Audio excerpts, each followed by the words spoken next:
Sa ilalim ng lupa, may mga tinig na nagtatago. Mga Kristiyanong walang lakas pero hindi sumusuko. Sa mga pader, may ukit na pag-asa. Jesus is Lord, kahit kami inuusig ng Roma.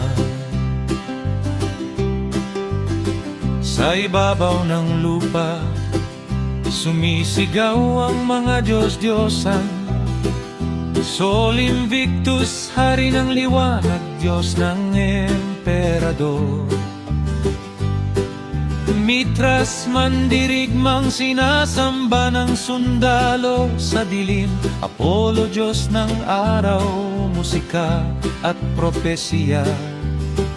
At tuwing linggo, sumasayaw ang mga tao sa ilalim ng araw. Sa Dies Solis, araw ng kanilang mga Diyos-Diyosan.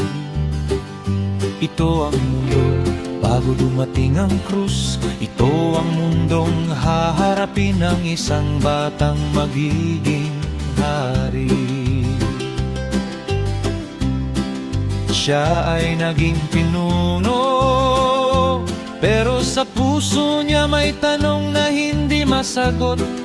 Paano ko bubuuin ang mundong wasak?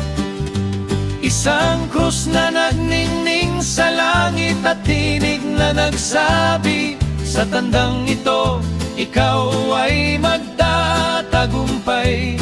At ang hari lumuhod, hindi bilang emperador, kundi taong naghahanap ng Diyos sa gitna ng kaguluhan. Pero hindi doon natapos ang laban, dahil ang Roma ay hati, pagano at Kristiyano. Paano ko pag-iisahin ng mundong ito? At doon niya pinili ang linggo, araw ng araw at ang araw ng pagkabuhay.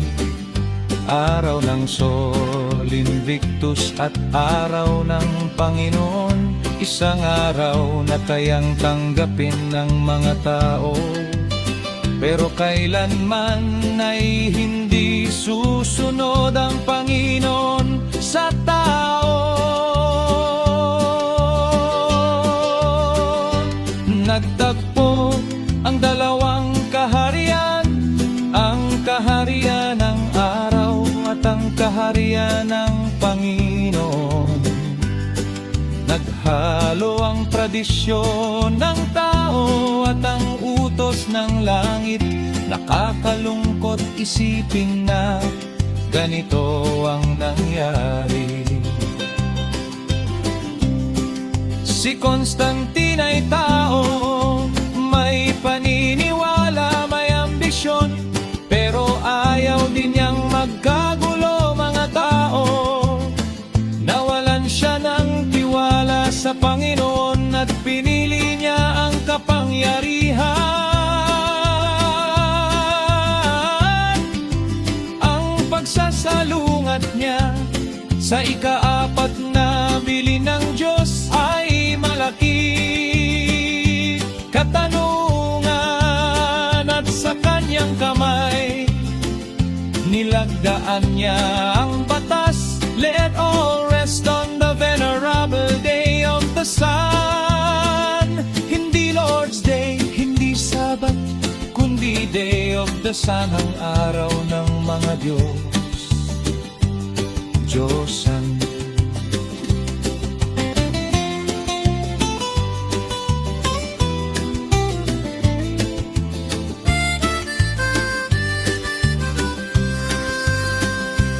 At sa dulo, sa huling pagharap sa Panginoon, may mga bagay na sa palagay mo ay tama.